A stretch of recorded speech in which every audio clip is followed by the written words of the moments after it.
so glad to see everybody for our Link to Nature event. It's so exciting. This is Margaret, who is going to tell us more about the house and gardens. I'm really pleased to see you all. Lots of you saw me at the splendid afternoon we did in the St Paul's Parish Hall, where you all made fantastic things for your doors or dining room tables for Christmas. And the sun has come out on cue. A very warm welcome. Unfortunately, I've just done something bad to my leg, so I have to speak from here. Now, this garden started off its life in 1730, almost 300 years ago. It was a productive garden for a large house which was built for a founder member of the Times family. George II was on the throne. The Battle of Trafalgar hadn't taken place, Australia not discovered, so the world was quite in front of us. There would have been, in those days, about 10 gardeners full-time working. And the little cottage in the middle was built for the head gardener because the produce down here was then going to be unprotected. Now, working here, there's just a couple of old codgers. One who is going to be making your tea this afternoon. Since we've been here, we've resurrected the greenhouse right behind me. The place has become listed and it's a little bit more difficult, so they're all handmade bricks. And we've tried to make the garden be more of a working garden. So if you manage to go down the middle path, you will then see crops and things.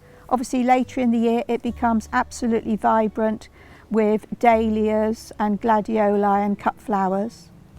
And I've just got to tell you a little bit about the nuttery behind us, which is a filbert nut used for hurdles, sticks, and it's a good table nut.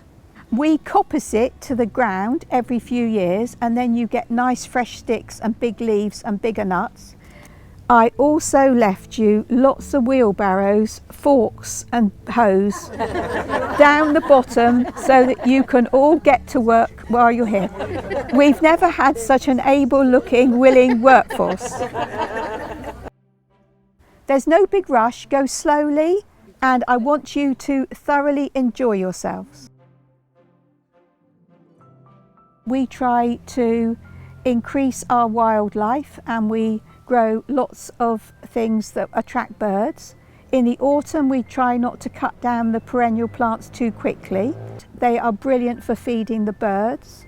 We try to grow lots of flowers such as cosmos that have open tops that attracts the butterfly and bees. What I would really love you to do now the sun's come out is smell a few of the roses, maybe spot a flower that is your favourite. Very much looking forward to our wagtails hatching, and they've not disappointed. There's been a few families, and on this lawn here they've been bobbing around feeding their babies, and I think when we first came we started with one pair and now we've got 3 or 4. And just today my husband saw a missel thrush, which is most unusual these days, feeding its baby.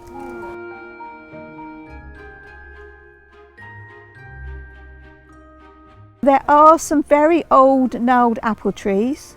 In the winter they look beautiful because they're plastered in lichen.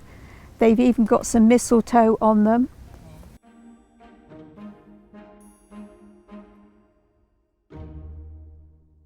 Come back in little bits and pieces to pick your tea and cake up. Come back here, sit where you'd like.